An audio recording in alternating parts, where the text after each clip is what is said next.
This conference will now be recorded.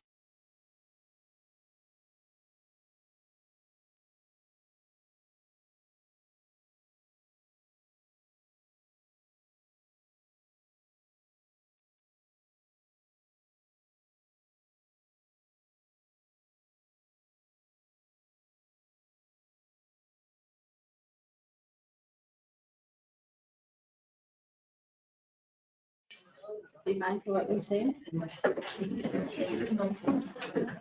Nobody say anything bad about it. Nobody say anything bad about Andy.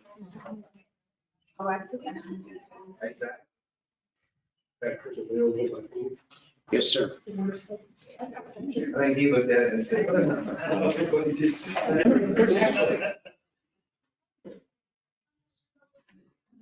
So who are we voting on? Yeah, I'm just saying.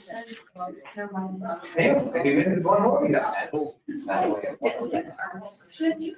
No, it's joking. It really is just a joke.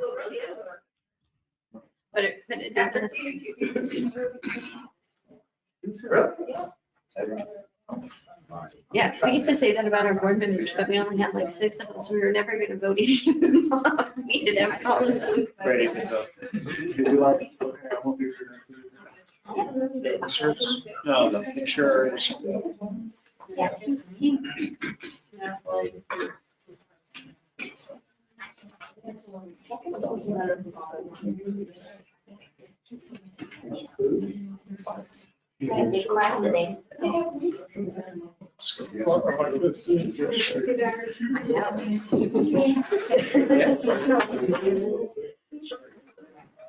next is. Up to 5 resolutions.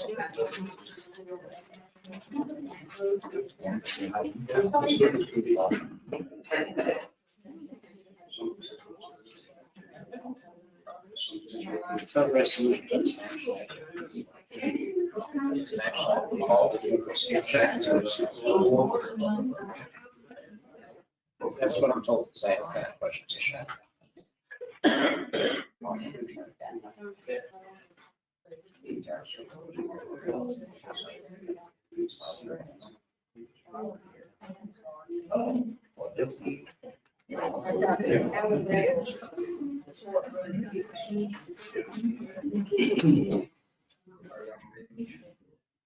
It's time, I think this is all we're gonna have. Lovington City Commission to order. Shannon, roll call, please. Mayor Roberts, I'm here. Commissioner Trujillo. Here. Commissioner Cole, Here. Commissioner White. Here. The minutes will show that Commissioner Gandy is not present. Okay. All right. Commissioner Trujillo. Yes, you're up. Please bow your head, bear with me. Lord, first of all, I want to say, bless our soldiers out there, Lord. You know, they're thinking of many things, what could happen, what could not happen. Their families are deep in thought as well, Lord. I ask that you look over the families as well as all the U.S. military soldiers out in the field as well here in the states, Lord. Protect them and guide them, Lord, through these trying times with everything going on, Lord. I want to also ask for blessings, first of all, that you may heal and come back to work with us. Knowledge is always a plus for us here at City Hall, and she's been a great asset, and we definitely need her back. And prayers out to her and her family, Lord. Also, Scotty Gandy, he's 55. I'm going to go ahead and tell everybody. So he's 55, Lord. He's had a blessed 55 years, Lord. Continue to bless him, Lord, throughout his remainder of his life, Lord. And thank you for having him here with us, Lord, and helping us guide this city to better pasture, Lord. Also want to thank all the citizens, all the staff, and everybody, Lord, that has helped us, Lord, especially last year with our audit and so forth. Thank you for blessing us there, Lord. And if anything, Lord, thank you just for us being here this evening. Amen. Amen. Pledge allegiance to the flag of the United States of America and to the republic which stands indivisible with liberty and justice for all. I salute the flag of the state of New Mexico, the state symbol a big friendship among United Colors. Maybe Steve.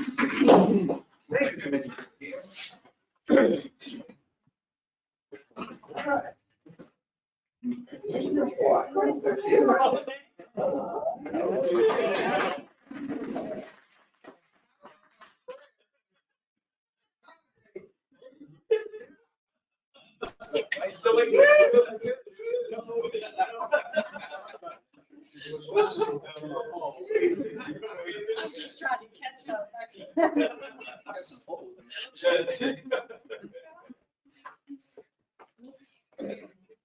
Sure. Let's make a motion to approve the agenda with removal of resolution 2024-027, appoint a mayor pro tem.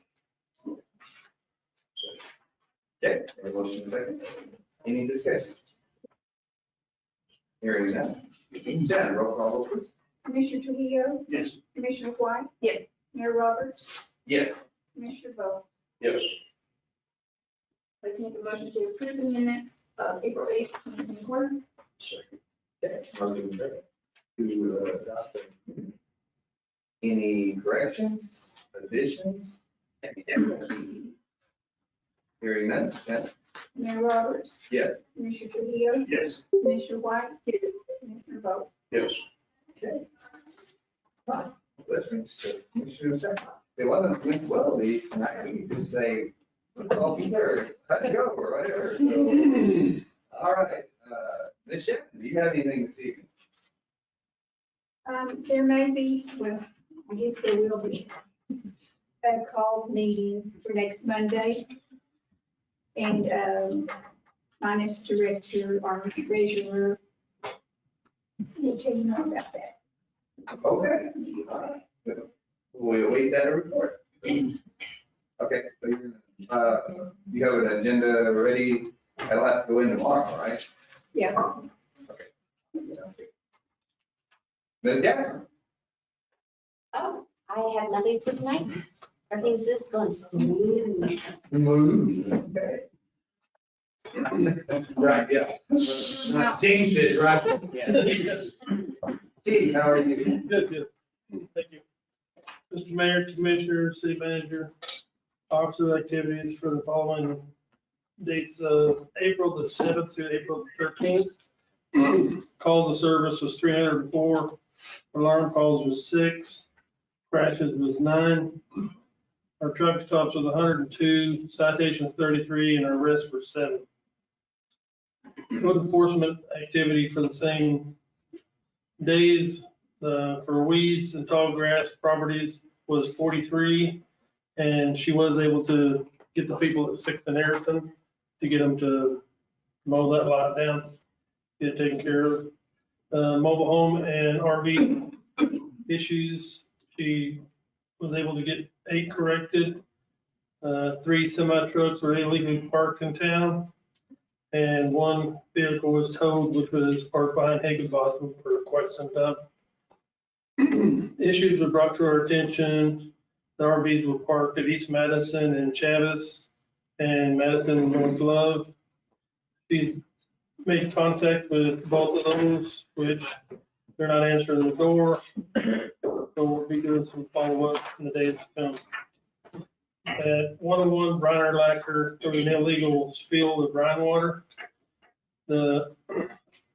Initially, she went out there and they ignored her.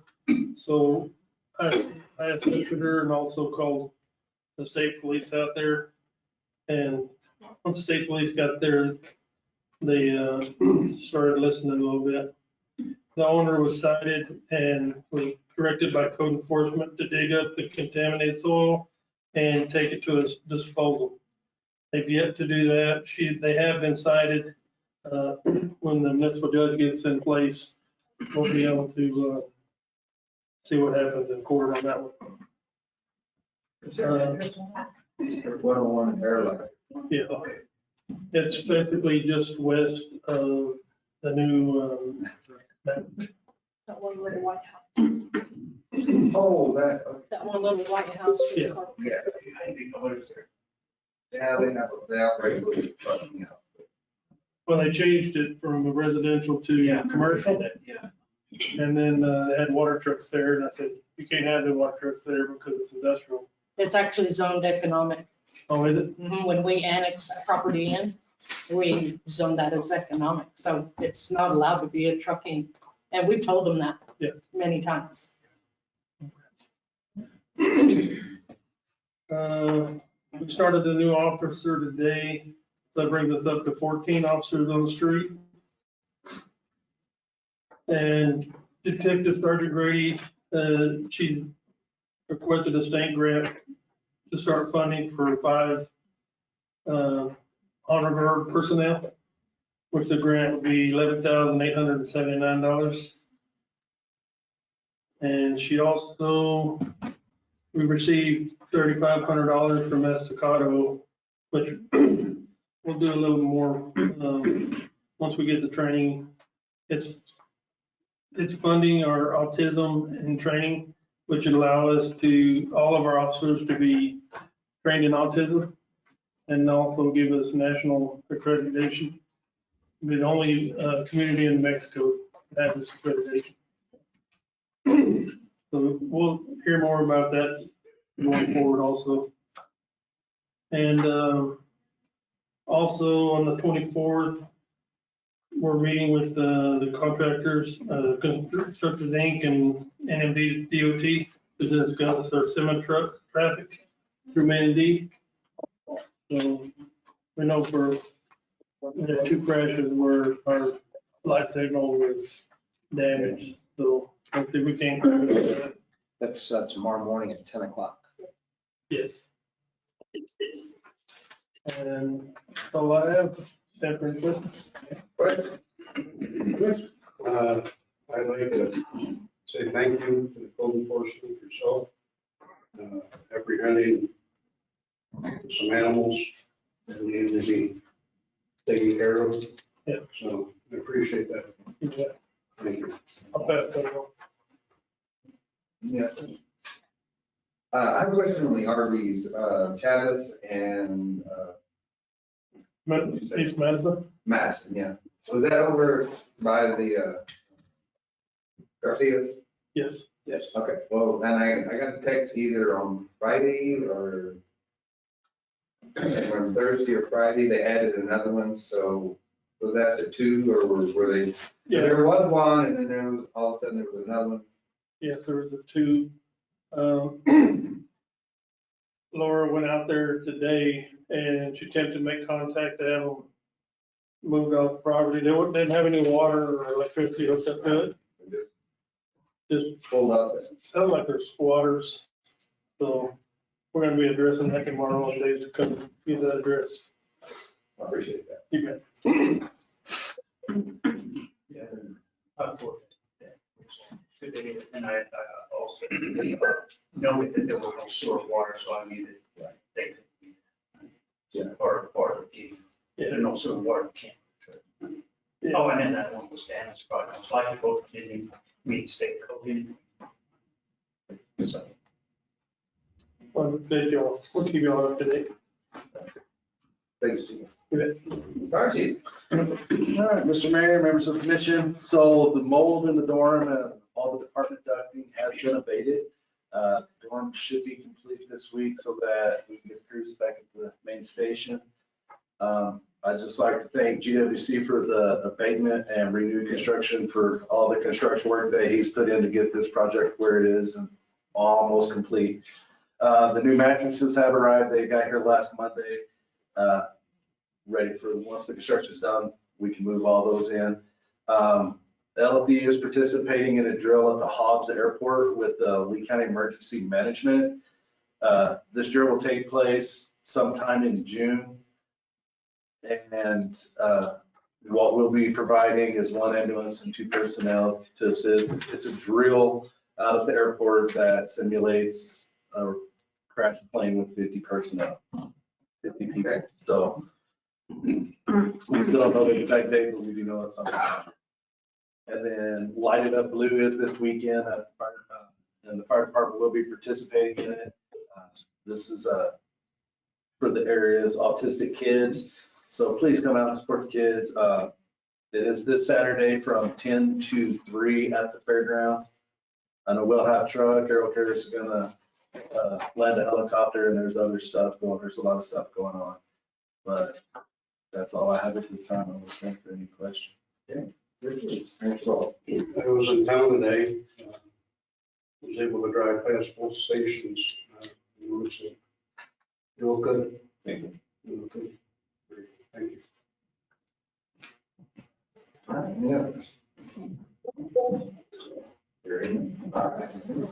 Oh, Chris, no, sorry.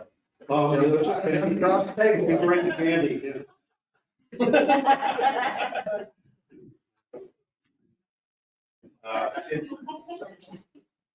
Thank you all for being here. Appreciate you all coming. Thank you for our GRT analysis. It's nice to be able to look at this. Thank you for our annual financial report. We're going to be talking about it some, but I'd like to be able to go over it, look at it. So I imagine that's what Monday's going to be about, so. Okay. Don't still wait, thunder. But, no, and again, Commissioner Gandy was supposed to be here. He said that he was gonna make mention of it, but I think he just doesn't want to come because of that, so buy local, shop local, eat local.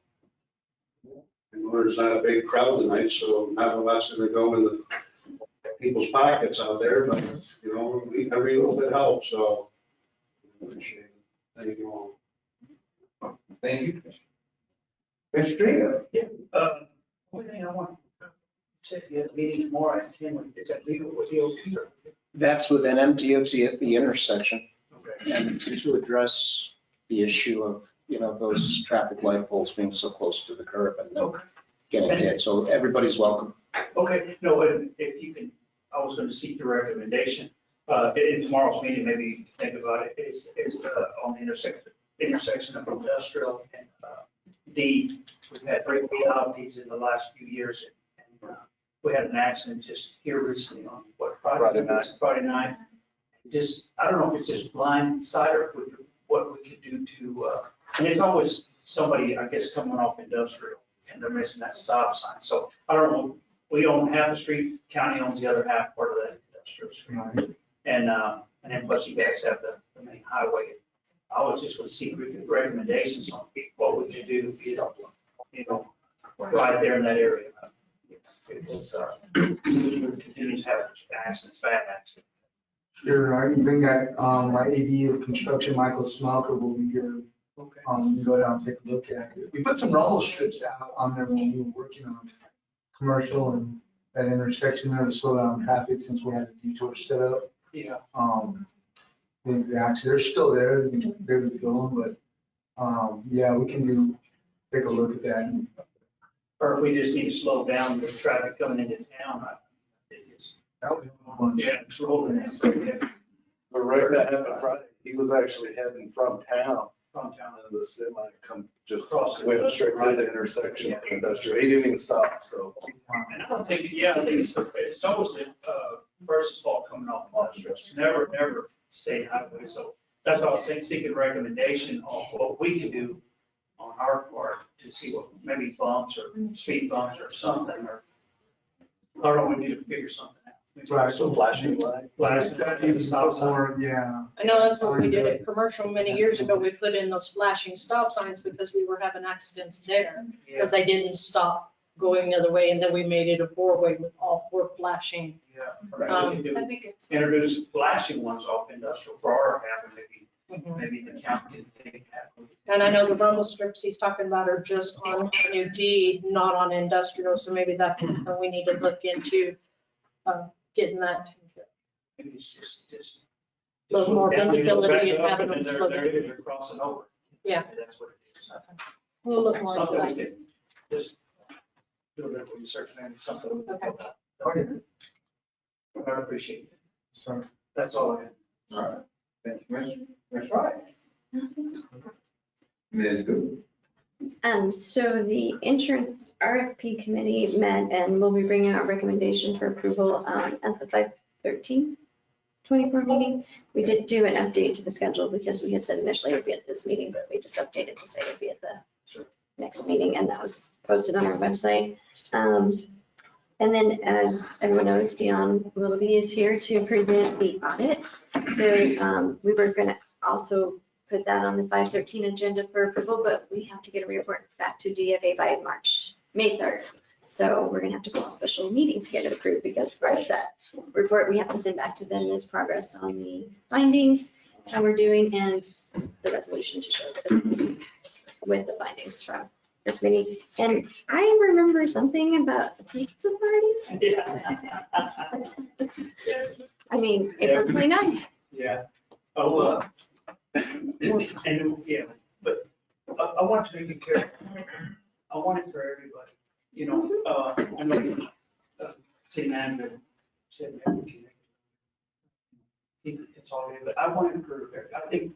No, I would like city- it to be all for the everyone. city employees, it's a team effort, so Mhm. whatever the cost is, I mean, I'm taking it, because, I mean, if you really understand what an on-time audit means for us, for the city of Lovington, then, you know, pizza party is nothing compared with what, you know, what that means. So, yeah. So if we can, when we schedule it, I'd like to just, if it's a come and go, whatever it may be, I'd like to see it, because I think it was ending the trying times and still putting everything, trying to put everything together. And I think it was still a tough year, but to pull out a on-time audit, I mean, that's off to everybody. I think it was a team effort. So, you know, I'm all about the skill of the team. I think we just have to lay out the Yeah. Thank you. Thank you. And that's all I have at this time, unless you have any questions. Okay, the special meeting for To approve the audit. to approve it. So we're gonna go over it tonight, but it was put on as a non-action item. Oh, I see. So Yeah, it's we nice just gotta call you back in presentation. a week to vote on it, give you your lesson. You have time to digest it and review it. And come back at us with any questions. Any questions? Okay. City manager? Mr. Mayor, Commissioners, before you, please find a snapshot analysis of our February 2024 GRT number. If we can get that on the screen, please, Kevin. Which came in at $966,000. As you will see from this analysis, that number compares to 1.09 million for January and 866,000 from the same period a year ago. Our 12-month trailing GRT monthly average is currently at $934,000 per month. The charts you see further detail the GRT monthly number trend line for the month of February going back to 2014. That's the top chart in blue. So you'll see out of all the Februarys going back to 2014, this February 2024 actually came in the highest ever. The second chart shows our GRT breakdown by the top 5 sectors. If you notice in the pie chart, the first number in the black box is within the pie chart. That number is the dollar amount of that sector in thousands of dollars. And then the percentage that sector was of the whole. Therefore, you will see that transportation and warehousing in the bigger kind of lighter blue slice was 171,000 of the 966,000 total GRT number, or 17% of the total. So we'll continue to track this on a monthly basis for you. Next, I want to bring to attention the fence that runs along North Main Street from Juniper up past Mesquite, which is in District 1. I previously thought that it was privately owned, but I spoke to a Mr. Bill Collier, who advised that it is a city-owned fence, which was installed over 30 years ago. The fence, as you can see, is in extreme disrepair. I had Mr. Gutierrez of the Streets Department obtain quotes from Koss and Sons Fence Company last week. The cost to repair the most severely damaged part of the fence for removal and installation of 478 feet of 6-foot-high chain link fence with barbed wire strands is going to be $25,000. The cost to repair the entire length of fence, which is 1,082 feet, is $57,000.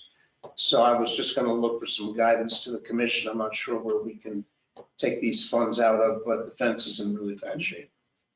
That's what, the question is, like, what is the fencing purpose at that point? I'm told by Mr. Collier that there was some kind of an easement issue back in the day, and that's why we put the fence up. I don't quite know. There's a caliche pit on the other side. I mean, we happily, I can have streets just tear it down. It's just deteriorating over time. I thought he owned it, and he's like, no, it's Okay, Bob Carter put it up. I'm sorry. He had mentioned that that area was so narrow for the city to build a full street and curb that the senior gave the city extra property, and the agreement was to put a fence up so his cattle at that time wouldn't come into the city. So And there's no cattle on the property any longer, as far as I know. Are we looking north on this? Yes, sir. That's at about Juniper heading north of North Main Street due north, and it ends at Mississippi. East side. It's looking kind of northeast, yes, sir. Northeast and east. Okay, whose property are we looking at if we pass through the fence? Bill Collier. And he had approached me years back, but we didn't have money for it at the time. And he said, try to clean it up or do something. The bad part about it, I was talking to the city manager, he said, you got all them elm trees, and they'll get in between them chain link fence. So it's gonna, whatever we do, it's gonna require maintenance, yearly maintenance on it, because you don't want them trees, that's what destroyed the fence, other than somebody crashing into it. That might be a question. They did have cracks of but the trees, the elm trees, just lifted it all up, so it's gonna do. I think that's why it costs so much. Chief, did Mr. Collier say if there was like a written agreement? He did not say that. That's what I was gonna say, we need to search, I mean, if the city agreeing to do it and maintain it and whatever, in perpetuity, then, or if it has no purpose, then I don't know why we would own a fence. I think it comes down to just maintain it by cutting it. Keep it in. Yeah. Keep it, we can start there. We could do that It's in-house just paintbrush and everything else from growing up to the roads. till we better know what the, Yeah. okay, Clean it up. okay. He said we could look better than that. Yes, I appreciate that input.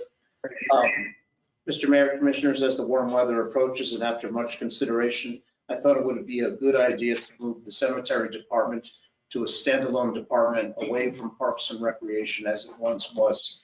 I feel that Jason has his hands full with all the parks, especially with the $250,000 in Lee County Electric Youth and Sports Fund of new playground equipment scheduled for delivery and installation in June. I feel if we hire a permanent cemetery manager, he or she would be able to dedicate full-time attention to the city and Rest Haven cemeteries.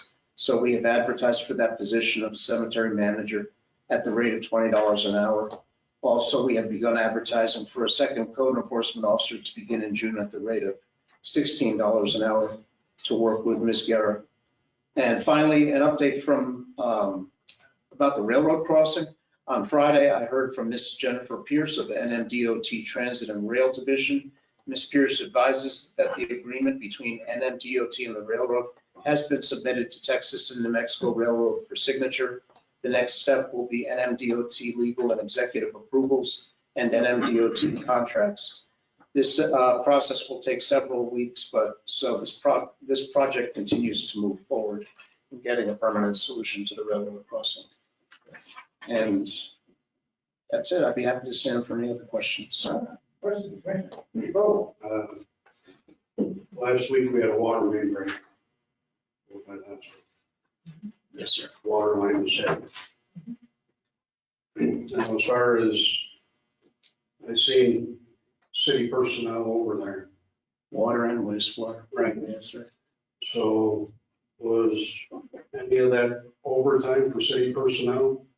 Yes, sir. It turned into overtime. So who's going to be responsible for that? I've asked Robert to kind of take a tally of who all was out there and hours worked and try to put a dollar amount on what it cost us. I don't think it cost us anything in parts or equipment, but Right. in terms of personnel, it's certainly, yes, sir. I see vehicles there and everything, so Yes, sir. that shouldn't be on the city. Agreed. Also, I know you guys are gonna have a meeting with MDOT. And I won't be able to attend it, but I do have a question. Who gave permission to put the lights so close to the road that they're getting hit by vehicles? Because I know, I took the DOT course and they had pictures and everything and stuff that they're not supposed to be in a sidewalk or anything. They're supposed to be behind the sidewalk. So I'm just wondering what this is about, why they were allowed to be there in the first place. They are behind the sidewalk. They're not in the sidewalk. They're not in the path. So the trucks are coming over the sidewalk? They are, the trailers are, can make a turn and they're running over the wheelchair ramp. They're running over the header curb. Now, in all fairness, what our designers did was, we have median curb in there now and a bike lane. So now you're choked down. You don't have a big turning radius anymore. So, and that's gonna be answered tomorrow. We'll have our PDs, our designers and all our consultants will be there. So, and they're gonna come up with a resolution. They'll come up with a resolution tomorrow. Okay, and I apologize, it's a mistake on me. I try to stay out of the way of construction, so I keep further away from it. I didn't know that they were behind the sidewalks. I know that, as you said, if trucks are jumping the curve and hitting them, are any of them, are they knocking the lights down? Are they doing, what are they doing? They're hitting the lights, they're actually knocking them loose. Majority of them are probably either at night or early in the morning when there's nobody out. So they just sit when they leave? And then we've got a few that have been stopped inside from the prime contractor and the subcontractor will go after their insurance to get all that reimbursed, but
Here's the one, transpires. And touching on that, it's very preliminary, but this Wednesday at 3:30, David Roybal from Pettigrew and Associates is going to stop by here, and all are welcome to consider the possibility of a truck bypass on the north end of town. The mayor's suggested that a while back. He's been thinking about it for a long time, and just to kind of get the ball rolling, it's a long-term thing, but it would be up north of, just north of Deer Duck there and Gum Street there. And the chief has been working on an ordinance that once Main Street project is done, an ordinance which would restrict trucks from downtown except for local deliveries. But even local deliveries still might impact that intersection if it's not adjusted, right? they could. So,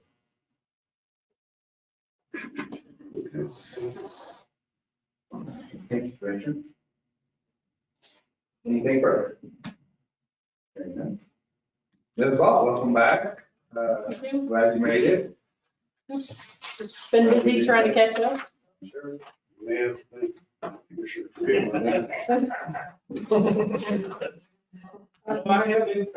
All right, well, thank you much, because I've definitely needed it. It's good to be back, Yeah, like I said, I'm just trying to do so much catch-up work that I didn't even notice the time. So I heard Kevin come back there and say, the meeting started. I'm like,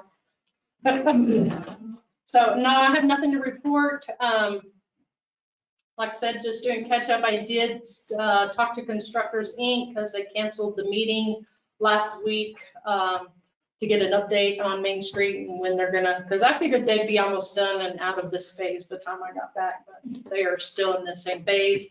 He said it should be by the end of May that they are out of that area and move on to this next phase. Other than that, I'm going to a lot of meetings, and I have the SERPCO meetings next month coming up where I'll present the TPF grants that I wrote for, and we'll just keep going. Any questions? I just have to say glad you're back. Yeah. Good to see y'all. All right. Well, we're not here today. We move forward with our public comment. We ask that if you got something you'd like to say to the commission, please come to the podium. Please announce your name and then state what you want us to hear. And try to keep it under 3 minutes. Holding. Good afternoon. I have 3 items. Can I get, my name is Evelyn Hogan with the Lovington EDC. I have 3 items. Can I get 3 minutes on each one, or can I have to talk really fast and make it all in 3 minutes? Do your best. We're not gonna hold you to the stopwatch, but Ms. Gassman's gonna keep you informed as where you're at. Well, I wanted to give you an update on Cinco de Mayo. The next city commission meeting, it will be past the date, so just wanted to give you an update. So we're ready to go on our 9th annual Cinco de Mayo. This year we have 4 bands that are scheduled to perform. We will have 8 hours of live music and entertainment. We will have K through 5 from the municipal schools that will be dancing out there. Our children will be out there as well. We have an asada cook-off. We have a karaoke contest. So if anybody would like to participate, please let me know. Also, if you would like to be a judge for the asada contest, please let me know. I am needing those as well. We will have a skating rink this year. We will have a mechanical bull. We have inflatables that are out there. We have over 35 food vendors this year. We have a lot of stuff going on in conjunction with our event. They will be hosting, Leslie Wills will be hosting a team roping session. So if you guys recall last year, team roping actually started at 8 a.m. It did not finish till 2 a.m. So they did cut out some of the functions for that day due to the fact that it just took too long. There was just too many entries. So she did do away with, I believe, the goat roping. So she is in full force. She is giving away quite a bit of prize money herself. We will have a meeting in this next coming Monday. I will be sending out an email to Jason Boydston, also Parks and Rec, just so I can make sure I get my generator out there. I have like the barriers. I'm gonna get with PD, contact Skip. I have Lorenzo Velasquez with emergency management that will be out there. Wyatt will be out there. Security, I am hiring security, additional security. Beer garden? Yes, for the beer garden. So the beer garden opens at 5 p.m. and it will go through 11 p.m. And we've already sent off our permitting. We are insured for that event for the full day. We didn't have any issues whatsoever last year. Everything ran very, very smoothly. Very, very successful event. And this is on the 11th, it's not on. Correct. We are on the 11th this year.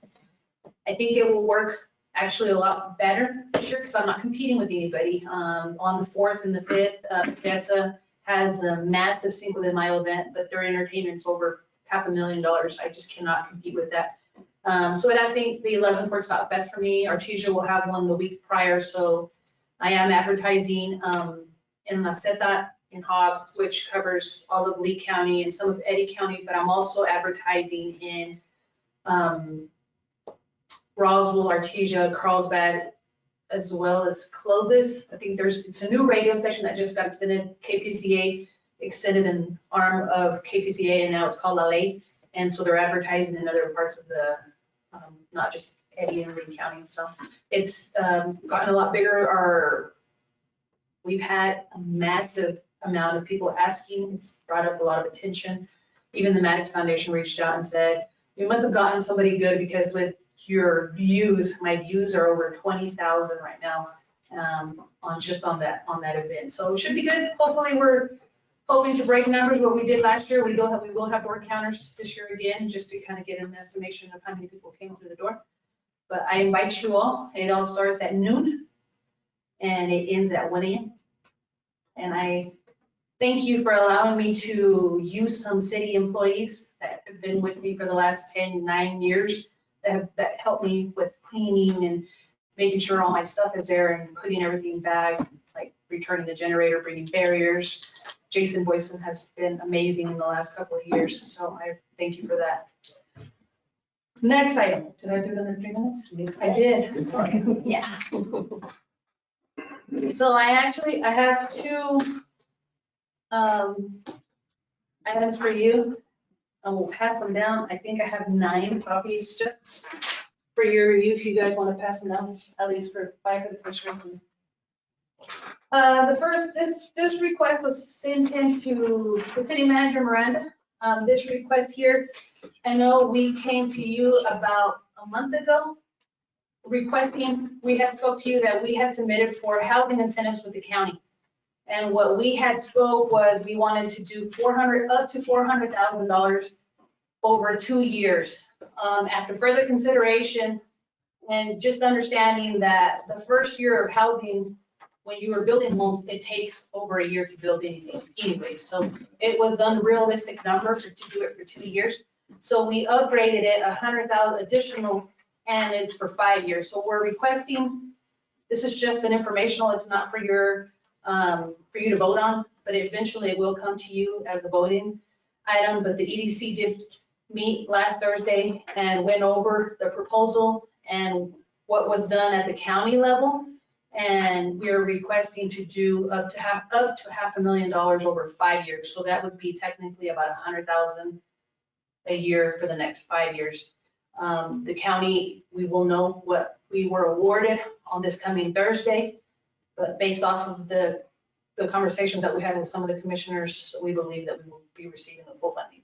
They are needing to get rid of some money, and so we definitely want to collaborate. We don't want to be that community that has our handout all the time. I mean, we do want to contribute.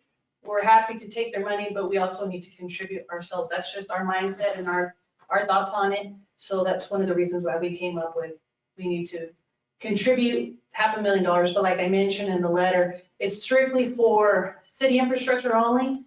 What we did in the past, back in 2013 through 2015, when we did the housing, we overlooked putting, tornado sirens. We didn't upgrade some lift stations, and that kind of came and bit us in the behind later, and now we're paying for it now.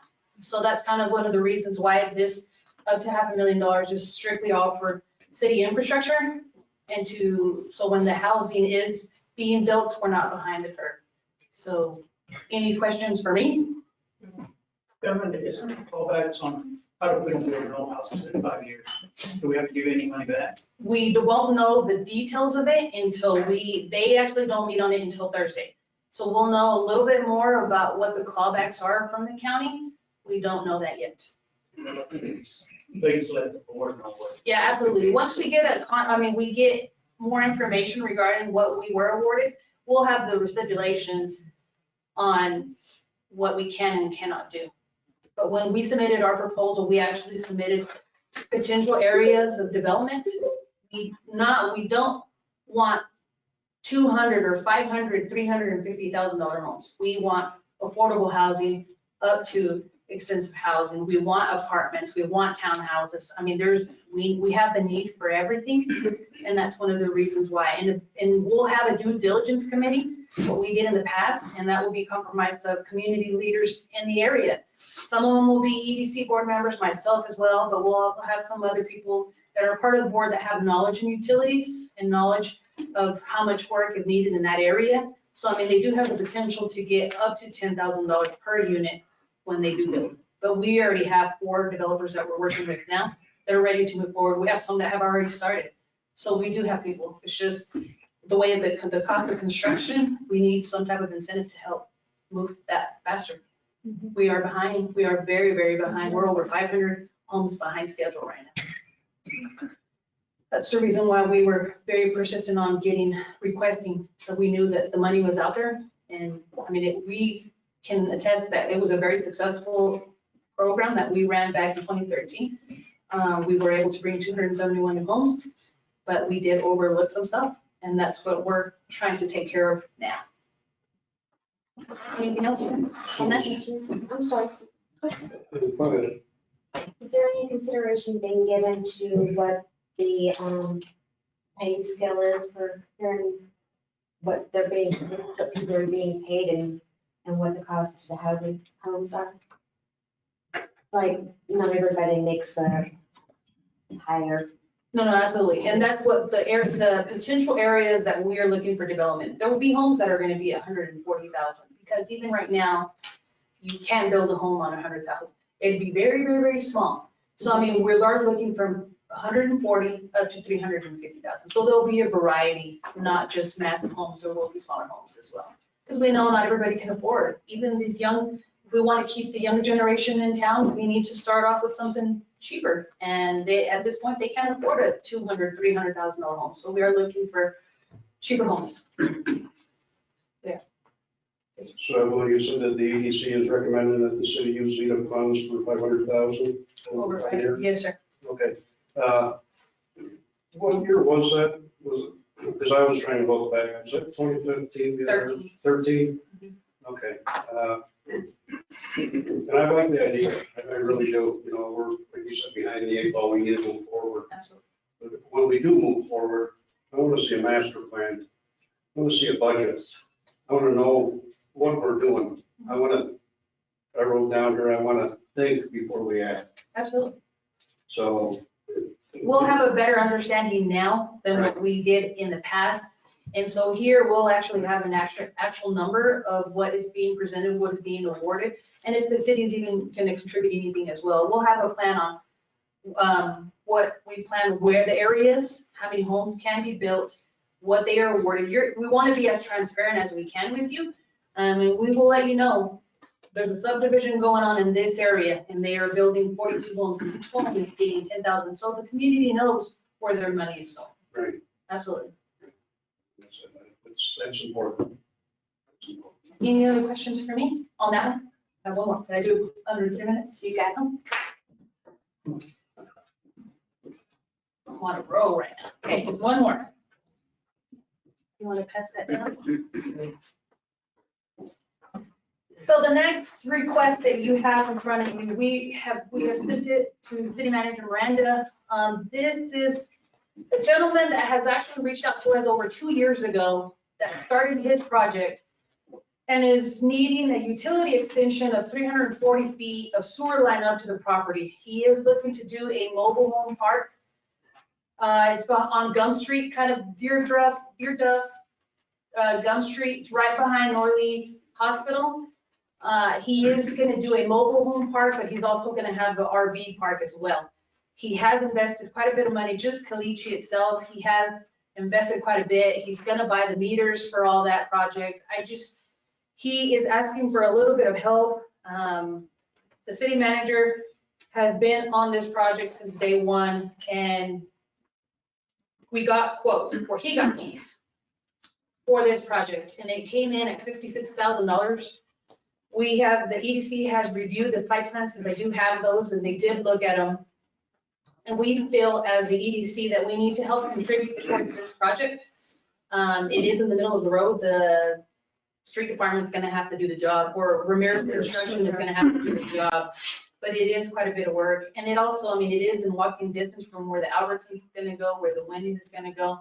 And we just feel, you know, he has contributed quite a bit of money, and he's gonna contribute a whole lot of much more after that.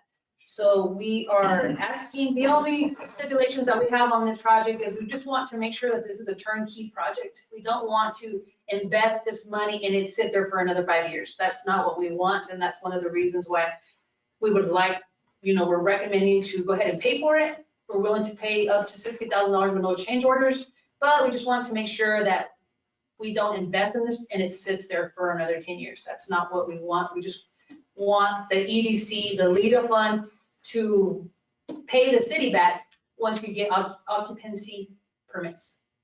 We just don't want it to sit there. That's one thing. We want it to be turnkey.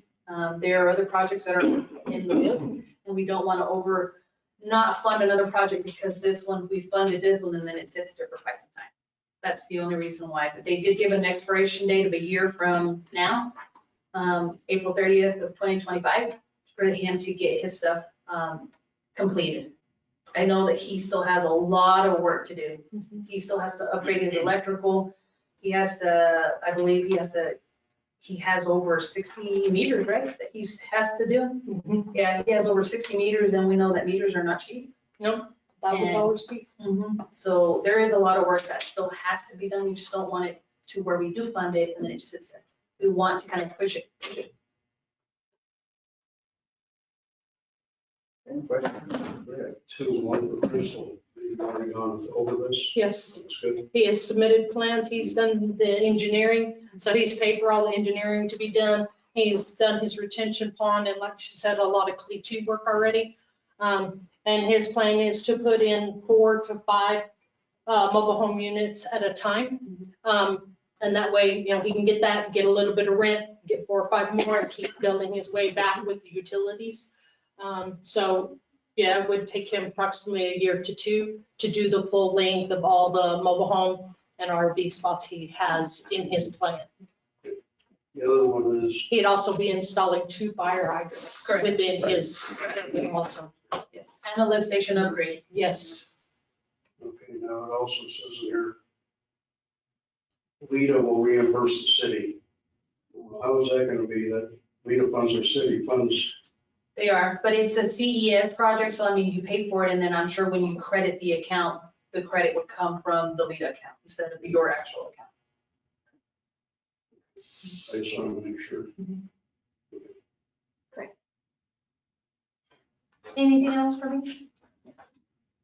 Question, Mr. Miranda, Yes, you stated you could, this is the first that's come to the commission and I learned about it on Thursday.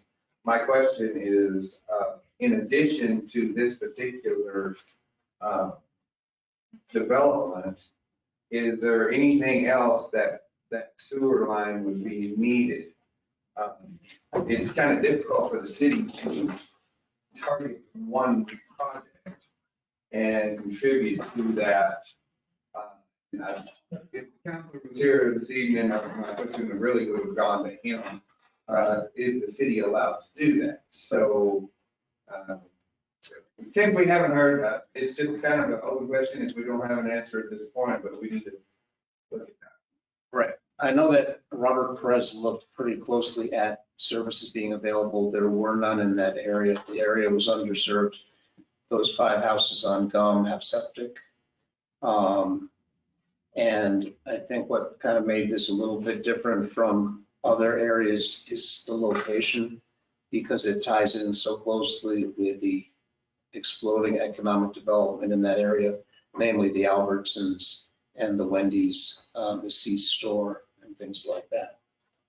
So it's something we thought might tie in with that, and we're just bringing the services to the curb, and we're not helping him in any other capacity. He's paying for his fire hydrants, his lift stations, and his lines. Yeah, we're not doing anything upon his property, and we're allowed to extend utilities anywhere within the city that we feel That we we need. need, that's right. Correct. We are not helping him on his property. So that area just did not have a sewer line in place. I just foresee this being, this can open, I mean, we gotta cross our, dot our i's and cross our t's, because we're gonna have other areas in the city that are gonna say, I don't have sewer line close to anything like that. And I can bring up a couple of gentlemen that have come up here and asked, and we were not able to contribute to that. I know there's 1.4 million in the LEADA funds at this point, so if we did decide to do it, the funds are there. So And that may be something we could look at into different types of grants to expand our utility services, because That's just, we need to try to expand our utility services where we can within the city limits. Because I know there are several areas in city limits that do not have access. And that's something we need to work on. Well, I think the city's gonna grow, they've gotta grow. That's correct. We can't grow without those utilities moving. And it's kind of, in my mind, it was kind of like the housing incentive possibly with the county where we might put up some funds towards infrastructure. If we're going to create all these new jobs, where are these people going to live? And in this case, this park is geared kind of towards lower end affordable. These aren't $250,000 houses. So we're just trying to bring the services to what will end up being paying utilities customers. And Chris brought up a good point, that's low income. And I remember right here at Keene Park, that was all low income and it was back then in the 80s, late 80s, but they serviced that entire area due to USDA grants that became available because it's low income and that most likely also qualify for that area as well. So maybe something we can look into as well. We'll look into. Offset, maybe we can We have our grant upfront writer. this now for the development, but we still got people on septic tank out there, it becomes hazardous, great out, just with all that new development out there. Really just said it's a good idea to kind of cross your T's and dot your I's. Or the other way around, whatever I was going to say. Yeah, we used to cross your I's and dot your Whatever, I had a question. My name is Junior Hernandez with the Lovington EDC. I had a question for Crystal. I know she's just made it back and glad to have you back, but we learned about this last week. We had a request from the city manager in regards to this, and I think it's a great idea, and I think it's definitely something that LEDA could be used for. Questions that we had at our meeting were, number one is, there's a manhole and a sewer line right by the helipad at the hospital. Mhm.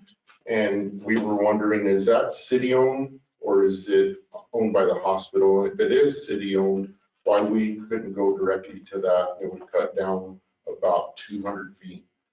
Another question that our board had was, so we have an upgrade going in on North Main Street for a upgraded lift station, and is that being coordinated with this project, or since it's tying into that same leg of sewer lines, or are we going to look for another upgrade after these 40 additional units are put in? That was another question that we had. I can answer that. I was gonna say he's been. So we were out there last week with Foursquare, who's the engineer, and they're almost done with the plans. We did receive a $500,000 grant from the state to upgrade that lift station. So at a minimum, we're going to double capacity at that lift station because it's maxed out with what's coming out of Norley right now. So Wendy's, Albertsons, this mobile home park, the Norley expansion, at a minimum, that lift station would, yes, this would tie into it, but we would double capacity. And that is including the 3-story building, remember? Yes, sir.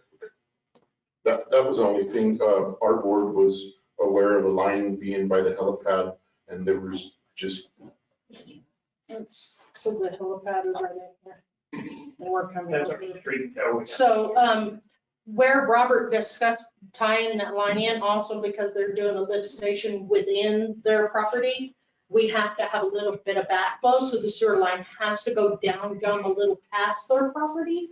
So that way, if there's any issues, we have that free flow of backflow to make sure it doesn't back up into somebody's home. Okay. Any other questions for us regarding that request? Questions, concerns? Thank you. Thank you for your time. Sir. Yeah, if you guys have any other, you can call Robert. He knows all about it. We'll schedule a meeting with him just to get that. Thank you. All right, I know there are just a few of us today, but anybody else have something before we move on? Anybody jump in? Oh, I'm sorry. Sorry, Junior Hernandez again with the Lovington EDC. So being that you guys are going to be discussing the financial statement, the year-end financial statement, is that what I understood earlier? Correct. Will we get a balance for our lead-up fund, an accurate balance with that as of date? So we've been requesting a balance for our lead-up fund for a couple years. We've gotten it in the past, but as of right now, we're looking at like the last one we've been updated was for January. And we were wondering if we would be able to, if there's any way we can start getting that monthly. We're able to pull the information that we need off of the RP 500, but we just want to make sure that we're tracking the same information that the Yeah, we're currently working on the quarterly report for January, February, March, so we'll have March 31st or soon. So do you think we'll do that monthly? It will be more likely for a while, be quarterly, but then once we can get things caught up, we're gonna start going to a monthly basis, so. I would recommend quarterly because that what we submit to the state is stamped and approved by the state, and you've got that documentation. Instead of monthly, you just have a doc, but quarterly report, which will be, like she stated, at the end of this month, be the first quarter, it's stamped and approved by the state, and you've got that full document for your files. It's more legit than just. And we're also, Junior, as I know, we're working on the budget for next year, so I need to get with you guys to kind of work on what your budget thoughts are for next year as well. Okay. Sounds good. Thank you. And then I had another thing on the Lighted Up Blue this weekend. They're also having a disc golf tournament at the Lovington Disc Golf. So registration's at 8 a.m. 50% of the proceeds for that tournament are going to go to the autism awareness. Thank you. Mhm. All right. I don't see anybody else, so we'll move on. Brings us to our non.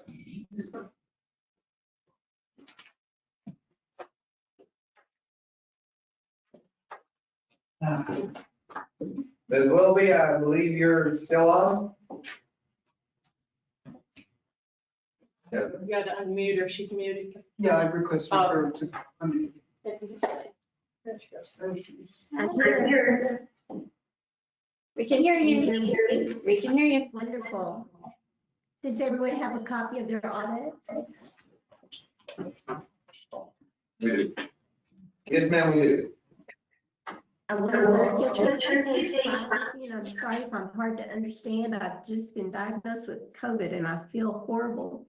I've taken some medicine that's making me really sleepy and my throat's really sore. So I apologize. If you cannot hear me, I will do my best to turn it up or speak louder or something. Did you say 5? Yes. Oh, she did. I didn't hear what. Excuse me. Page 5. Are you ready? We're Yes, ma'am. Well, Okay. Page 5 is the independent auditor's report, and it lets you know in the first paragraph that you've been audited. Second paragraph is called your opinion paragraph.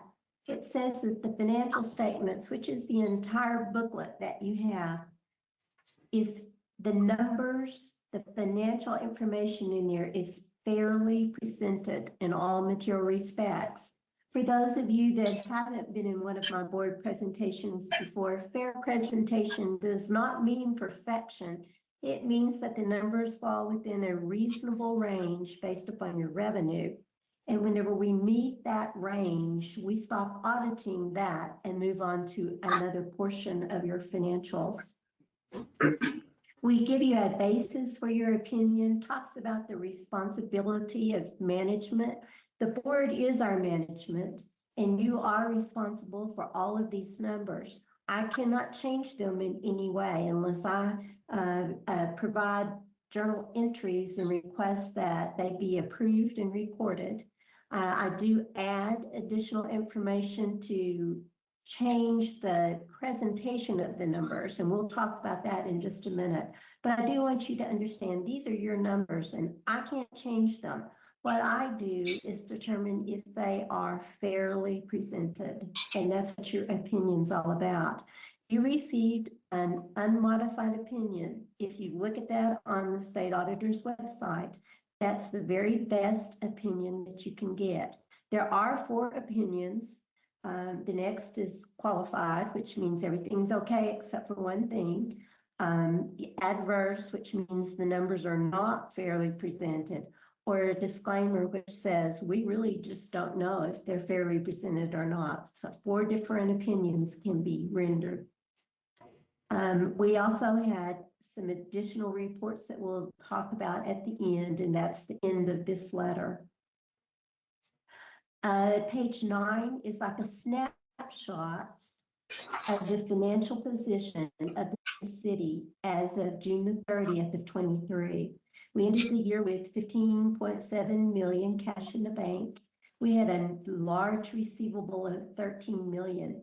That is taxes, utilities that the customers owed, and some grants that you had paid for and were waiting for reimbursement. That's a large number. Capital assets are presented.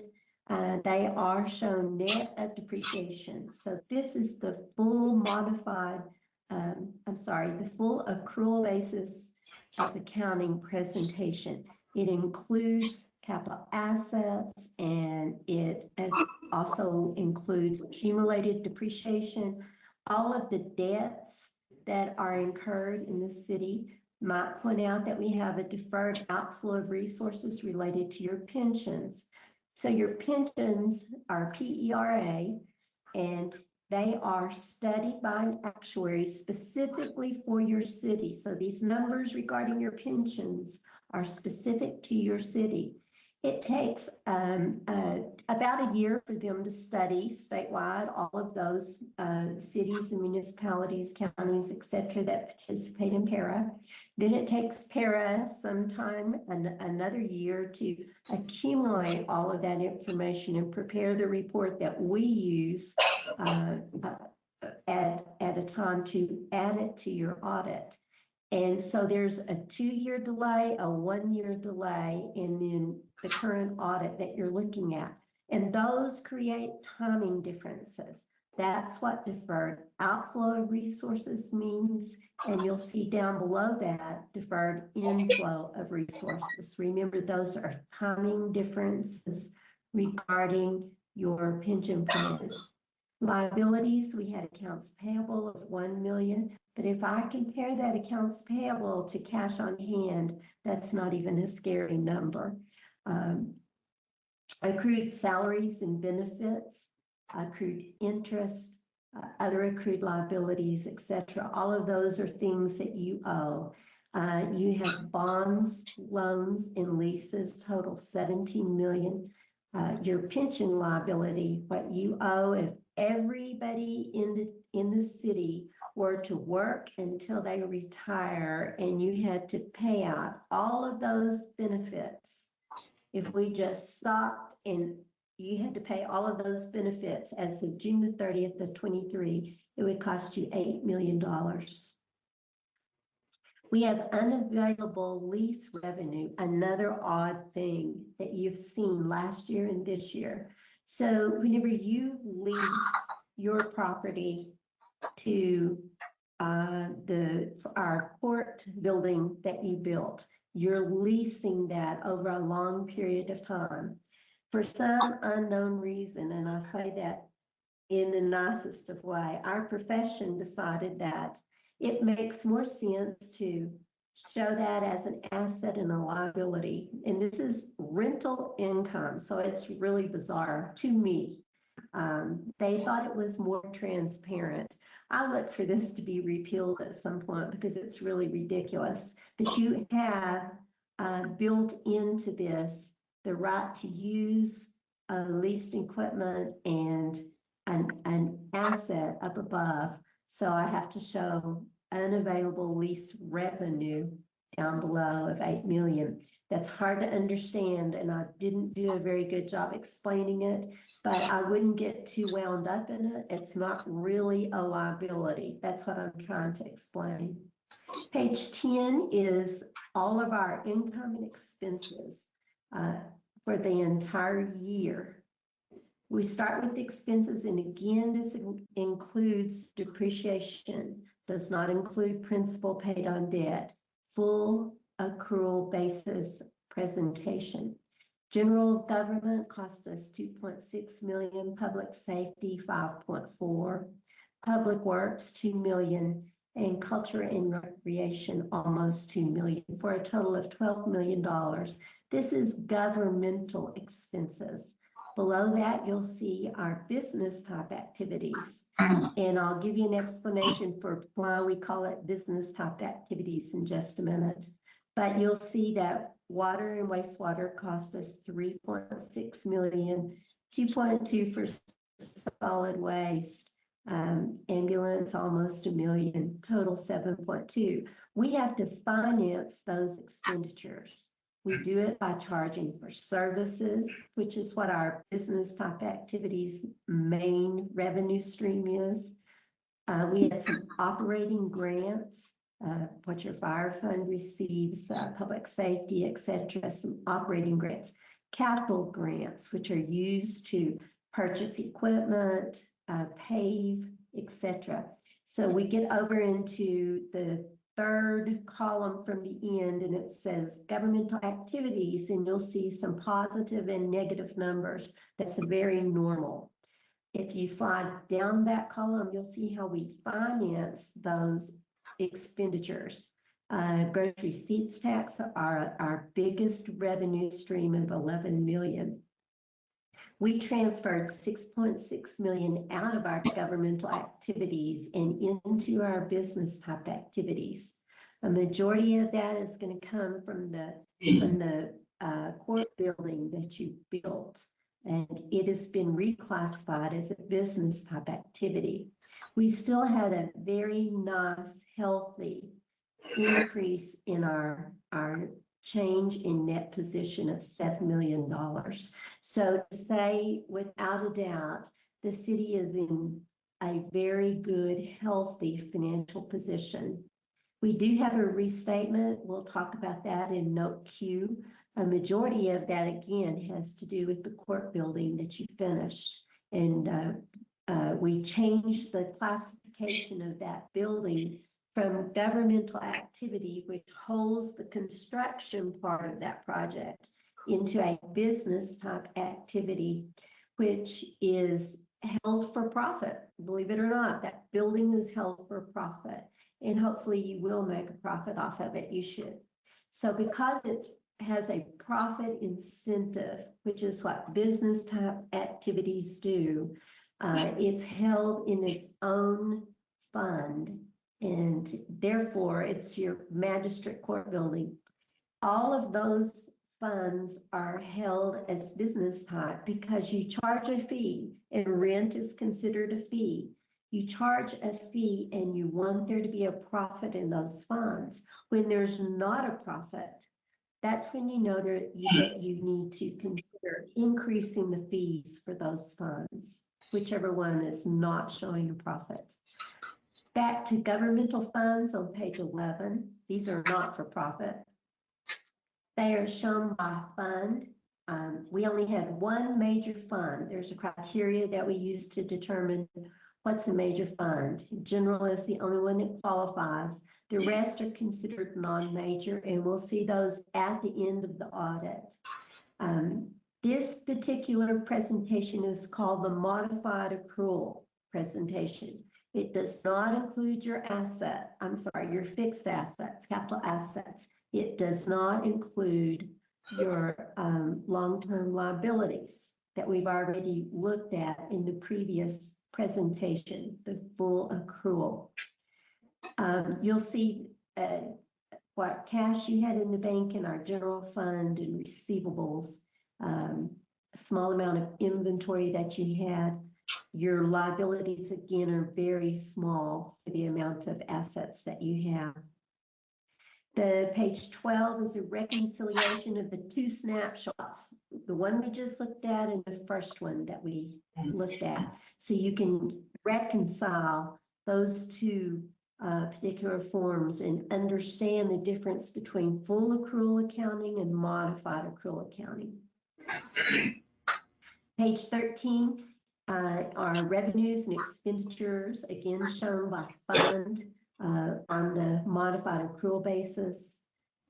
You'll notice in your general fund, you had more revenue than expenditures of $10 million. Again, very financially strong. Reconciliation page of the revenues and expenditures on page 14. Then we have budget information, yet again, another way to give you financial information. We try to give you every piece of the puzzle so that you can analyze your city in every way possible. This is on the cash basis, exactly how you prepare your budget. These numbers may seem more familiar to you because this coincides with the information that the city provides you for your review. Often they give you budget, actual, and variances. And this particular budget actual is what it's called, is of your general fund. You'll see your change in cash balance down near the bottom. Net change in cash balance is 9.3 million. Business type activities begin on page 17. It's presented in such a way that maybe it's easier for you to see and read. It shows each fund individually and a total. What we've looked at was the total. It gives you cash in each fund, liabilities in each fund, and then your net position in each fund. Your magistrate court building is negative, has a negative net position or unrestricted net position. As you collect rents, that's going to improve significantly. It has a positive overall net position, but $578,000 of that is reserved for debt service. We had one non-major business type fund, and that's your ambulance. I chose to disclose that at the front of the audit just because it's just one fund. So it is considered non-major, and you can see your ambulance fund there. Something more interesting could be page 18, shows your revenues and expenditures, again by fund. We had that large transfer in water and sewer fund to help with some capital projects that you had over there. And of course, our magistrate court building fund had a large transfer. Keep in mind, that was the end of the construction project. And we also had that restatement, which came from being a governmental fund to a business type fund, just reclassification. Cash flows are on page 19. This is another way to give you more information. It's basically the cash basis. It tells you how much cash you collected from your customers, how much cash you paid out to suppliers and employees.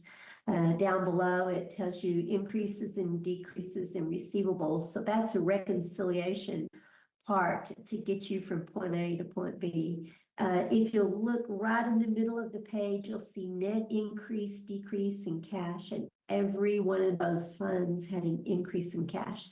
I've not seen that in a very long time. Again, shows significant financial health in the city. We have a small amount of custodial funds. Those happen to be your motor vehicle department. That's on the next page, page 20. Shows 21 tells you how much money you ran through your motor vehicle department. Almost $2 million, pretty large sum considering it's money belonging to the state. You're just handling it. This isn't what you make off of that money. This is what you handle for the state. The notes begin on page 22. They're quite lengthy. They talk about governmental accounting. They're very educational for you if you ever want to dig into What am I looking at? Why is it presented this way? This should tell you everything that you need to know and get you where you can have a better understanding of what your audit is telling you. I would like to take your attention to page 31, if you would. This is a directive. I'm so sorry for sniffing. This is a directive by our state auditor to point this particular note out and talk to you about it. Because interest rates increase so rapidly and unexpectedly, it has caused the banking industry as a whole to not be as profitable and as secure as it once was. And I know you heard of two bank closures, one on the East Coast, one on the West Coast that made the news. There's been many, many more that you haven't heard about. So because of that, and I am, please understand, I do not know the financial condition of your bank, and I am certainly not saying that it is not strong. But we have been told by our state auditor to point out that the banking industry has suffered significantly because of the increase in interest rates, and it was so rapid. And in New Mexico, for this city, on June the 30th, you had 17 million cash in the bank at Lee County State Bank. And you had a significant amount of FDIC coverage. I love your situation. I'll just tell you that right now. You have a unique sweep account that is 100% secure. I had a very hard time convincing the state auditor that this is really what you have. So I commend you for this, and I love your bank for it. That left only 2.7 million unsecured. In New Mexico, you are only required to collateralize 50% of it.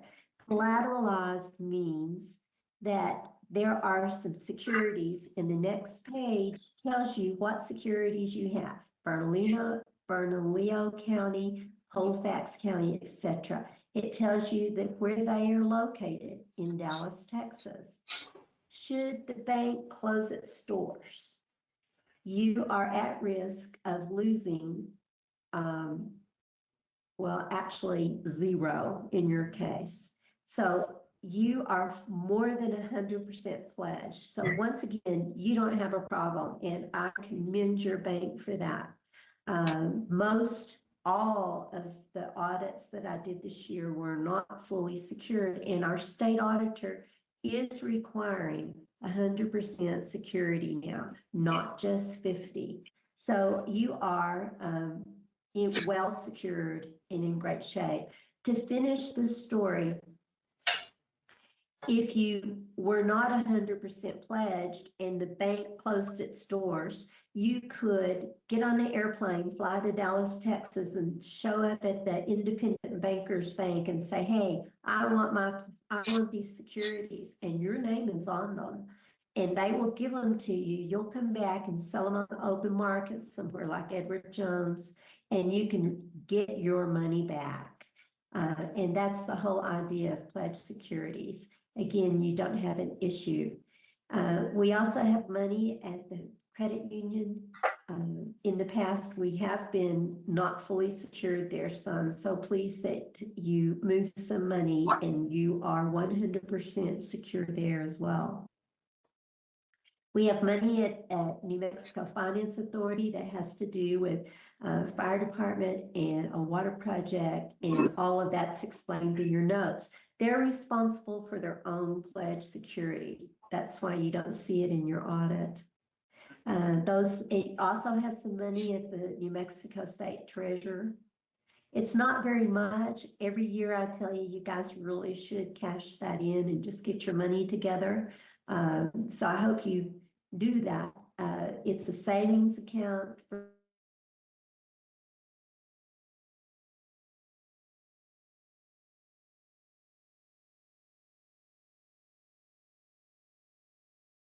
for general recreation, solid waste, you can see there's really no special reason for it. It's go ahead and beyond that, your notes are extensive. Again, capital assets. We had another restatement this year. The land for the municipal court building was included both in land and construction in progress. So it had to be restated for that reason. We do, Ed, your consultant and I do believe we've uncovered all of everything that's going to be out there. It's just taken some time to get it all discovered. And there was a lot of it, I will tell you that. Capital assets again are on page 38 and go for several pages. Your debt is on page 40. It tells you every one of your loans, talks about those significant in great detail. Page 41 tells you how much money you're going to need to retire your debt for the upcoming year, and it's $500,000, which is not much. Leases have to be separate. Your mailing system is considered a liability now. Again, one of those crazy rules that's probably not going to be repealed. Hope the part about the rents you collect for your building will be, though, hopefully. Your retirement plan begins on page 43, and it goes for several pages. I think even if you read that, it would still have a hard time understanding it. It's a difficult concept. It's been around for quite a while. Restatements are on page 52 if you want to dive into that particular situation. The only one that's a true restatement is the land. The others are moving your net pension liability from one fund to another, and your court building from one fund to another, along with the related debt. So the only true restatement happens to be that land. A fund page to look at, you'll notice on the auditors say things like that fund page, but page 55 does tell you about your PERA. It gives you a history. We like one more year having a 10-year history, which is what will be required of us from now on. And you can look at your liability. It's underneath that percentage number. You can go across and you'll see how much your liability has increased over the years. We had a dip in 22. I'll tell you that's because our stock market was so strong, and it's come back up to, as of June the 30th, at 2.7. Page 56 tells you how many dollars you were required to invest in PERA, and you did pay everything that you were required to pay. Pension information goes on for several pages. We have our non-major funds, which begin on page 63. And you'll see fire, EMS, law enforcement, corrections, gasoline tax, lodger's tax. All of these are required by law or by definition, meaning they have their own funds. They have to be displayed that way. You shouldn't commingle money, and you don't. You can transfer from one fund to another, but you cannot commingle. Page 68 are revenues and expenditures for all of those non-major funds. They too go on for several pages. You can follow those totals up to the beginning of the audit. Page 74 is a schedule of federal expenditures. This is how much federal money flowed through that you spent. Please understand, this is how much you spent, not received, but spent. 2.3 million, most of that being COVID money, which is what I was diagnosed with. Those dang COVID's gonna get us all. Then we have a report beginning on page 75. This is a report on internal controls and compliance. So not only are we required to look at you financially and help you, give you enough information so that you can study the financial health of the city and tell you if they're fairly presented or not, we also have to look at internal controls. For a city your size, which is a large size, you should have a separation of duties and a great system in place. And I'll tell you, you do in most cases. We also have to look at compliance. That means, are you in compliance with all the federal laws, all the state laws, and your policies? Obviously, we can't look at everything, but we do look at a great deal of information. We also pull new things to look at every year and exclude things that we had no issues with in the prior year. Page 77 is a report on just your compliance, internal controls and compliance on just your federal expenditures. That's what that report's all about. And one that we have to turn into the federal government, upload. It's quite a process. Our findings begin after that. Tonight's presentation is not to hash over these findings. I will answer any questions that you might have. The findings were discussed in great detail at the exit conference, and that's where we talk about the findings. Every time you see one, you read the condition. I'm on page 82 for the first finding. You can read the condition, what went wrong. The criteria is the law that says this is why you have to do it the way that the auditors are telling you went wrong. The cause is why it went wrong. The effect, if you don't do it, what's the outcome? What's the effect of this issue? The recommendation is what we as auditors are telling you to do to fix it. And your response is coming back at me saying, this is what we're going to do to get this problem corrected. And I heard at the beginning of your board meeting that DFA is requiring a letter of progress. I might tell you that's new. Our state auditor implemented that when he came on board. And DFA has picked up on it by request of our state auditor. And what they want is, what have you done to resolve your finding? Be sure and answer it distinctly what you've done and attach documentation whenever you respond back to DFA. Always attach any kind of documentation that you can. That is a requirement. Of your findings, there's more than one type of finding. There's a material weakness, which is the worst level of a finding.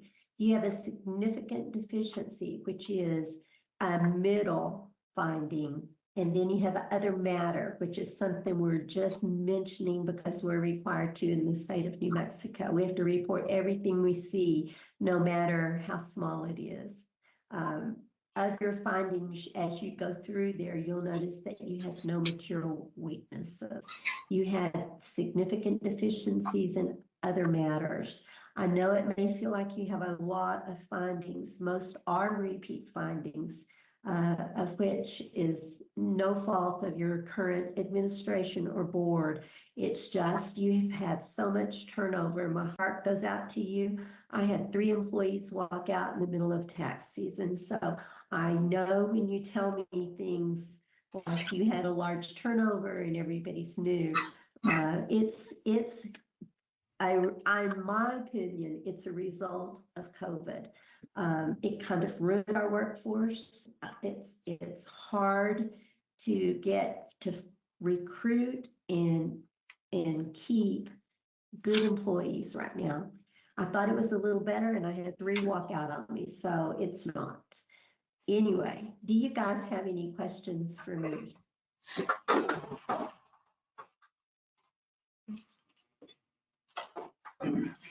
Are you still there?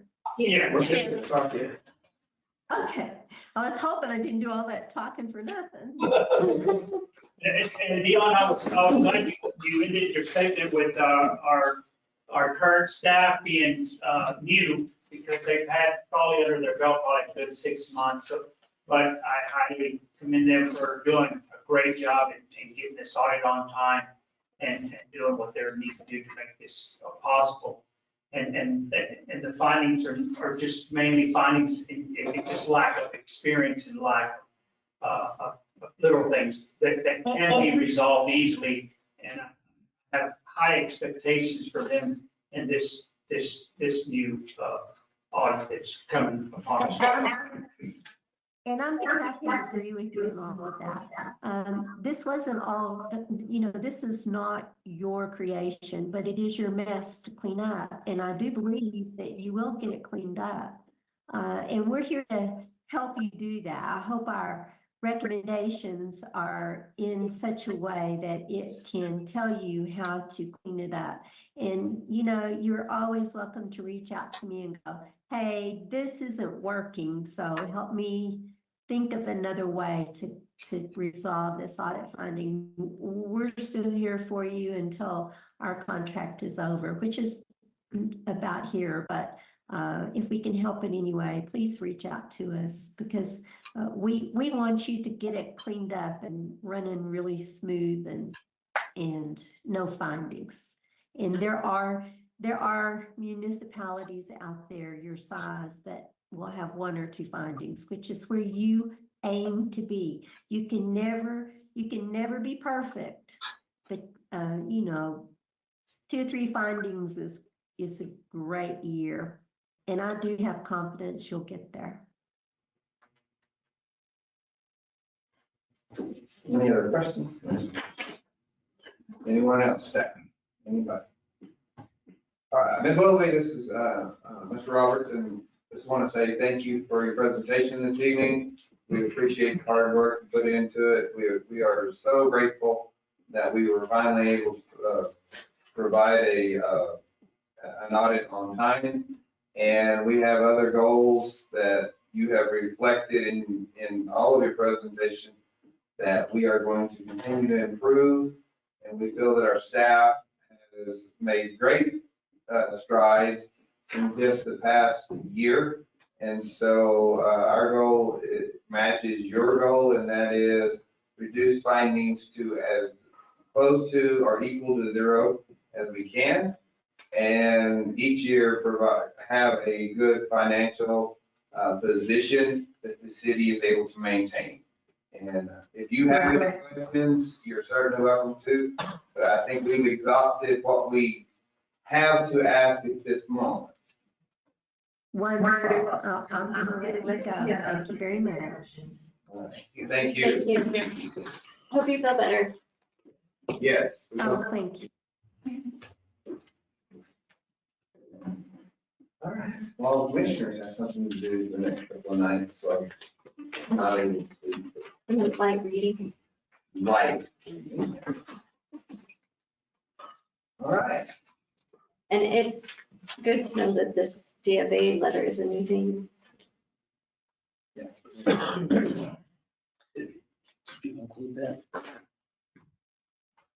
No, I will get you a copy of it. Mr. Mayor, you're going to have to sign off on that letter. I can't. Sure. And it's just a letter to the DFA, basically rehashing all our corrective action that's going to be taken so that most, if not all, of these findings don't happen again.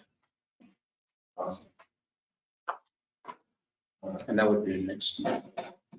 Yeah, so we'll work on our response.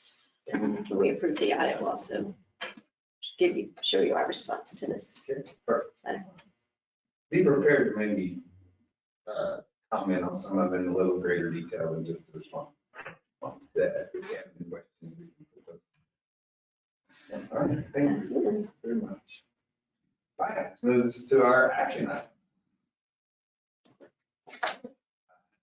And it's really your right, normal situation. Yeah, motion second to pay our bills.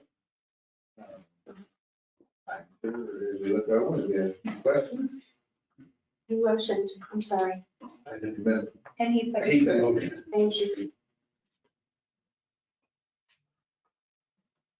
On this one, we have most of our utility bills, waste management, it's our pass-through bill, visas. And one of our bigger expenses is a sign for out at Chaparral Park. I hope you've all seen it. It's amazing. Which was paid for by insurance, yes, sir.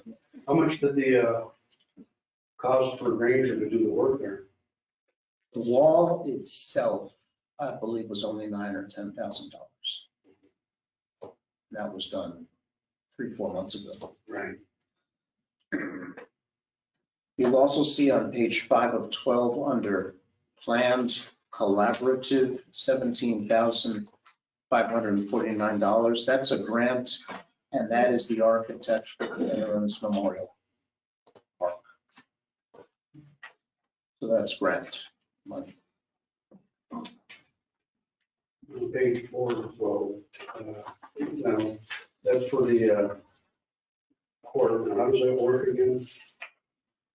We rent it out for a little bit more than we have to pay the note for. And I think you include utilities and everything that's been going along with it. If we break even, we're lucky. She said that should be a moneymaker. It's not. It's not gonna be It's just. not. There's actually two notes in there. Right. One is for the court and one is for our water system that has had enough funds in it to be paying this note itself. We recently, in the past few months, just picked up, we'll start having to pay this note every month. So 2 of 12, under 1, 3, 2, 3, 4. yeah, that's, they're doing it's pump repairs in Where are they from? Harvard How much? on page 2 of 12. That's a really good question. I'll have to put that one Well, up. I got another question on that one too. Because it says wastewater pump for jetter truck. How many jetter trucks do we have? Because on page 6 of 12, we have top hand. Right. Doing a pump for jetter truck for 1,600. They worked hand in hand with each other to, Top Hand to do part of the work and Harvard had to do also part of the work. Initially, Robert had it all in one PO and then he realized he was gonna have to split it out. Yeah, for two different Okay. vendors. Yeah. I think they ordered some parts for one of the others or something. Going back to the master court, what did you say what was wrong on the utility side? What was wrong? What's been going wrong in terms of expenses? No, there's two different notes that we're paying interest on. One is district court note that we knew about. And then the other one was our water line infrastructure from a long time ago. It's been paying, it's payment itself. There's been money in that fund to pay for it and all of that right now. So initially there was probably some money that was left over that was earning interest in some different things but it is no longer paying for itself. So we have a payment that will be going out from our funds to pay for it. I don't understand. But, towards the matter? No, it's nothing to do with It's that. nothing to do with It's two different bonds. Two different. Yeah, two different bonds. Yeah, Okay, because I know they give us funding for, you know, for, yeah, it's the drinking water one. you know, if anything goes out. Yeah, so, yeah, the magistrate court, we knew we were gonna have to be paying out on that one. The drinking water one was new to me a couple months ago. That we'll have to be paying out on that, so we'll be sure to include that in the budgets. What, Don't give the next question. what is the magnitude of that particular incident? Right, when you said it's been paying for itself, but It's about 15,000 a month. This month I've had about $900 in the fund. And then we had to pay the other 14 to run it, you know. So a lot of our bonds are directly, the payments are taken straight from GRTs. correct. So it's put into those, you know, over to those bonds to pay for the intercepts. Yeah, the intercepts and stuff. This one apparently had money from intercepts, but it's not being drawn. Currently, it's one of those I need to figure out, because, yeah, When you have a better understanding. I will, yeah. I was like, why, where did this one come from? Well, it's a substantial amount. Yeah, it's 15,000 a month. Yeah. Mhm. Question on that. I see that on our federal COVID, we spent 13,000. What was that for, and how much do we have left in our account? Is that it? We should be very close to zero, if not zero. We have exhausted it. And it was wastewater or water. That's what was spent. And we have some money that's been encumbered, and so any expenses that you see are encumbered expenses that we knew were coming out of that fund. We shouldn't have any new POs popping up for that. I figured we'd probably be getting close to the 5. Yeah. Yeah. It's done. We had a nice run. If anything good came from COVID, which it didn't, it was the funding. We see. And you guys are who, it's been several months, not involved with it, but all the reporting and everything else that is pertinent to that particular fund. Are we up to date on that? We don't know.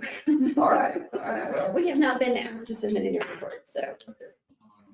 We do have to, of course, we have to submit a SEMA audit based on the fact that we expended more than, I think it's 750,000. And this year, I know this year, we're gonna be really close. I think it's gonna be right under that amount. So we may not have to do a SEMA audit again.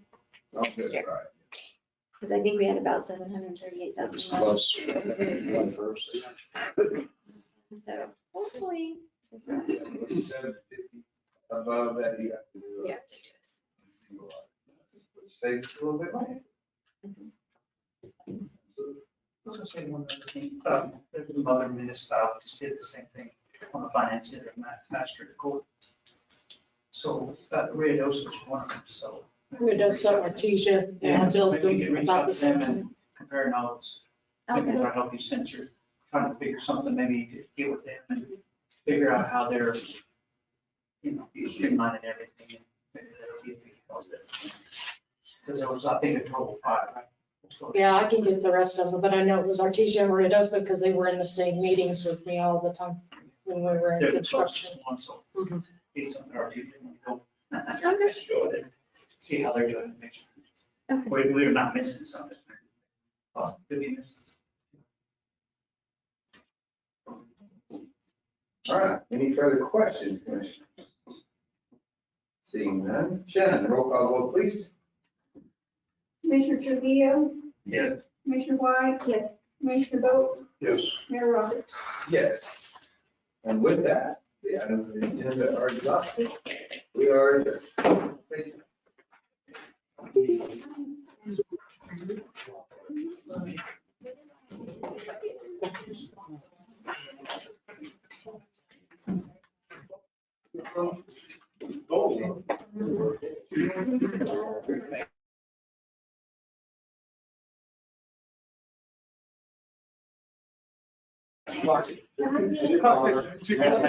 John.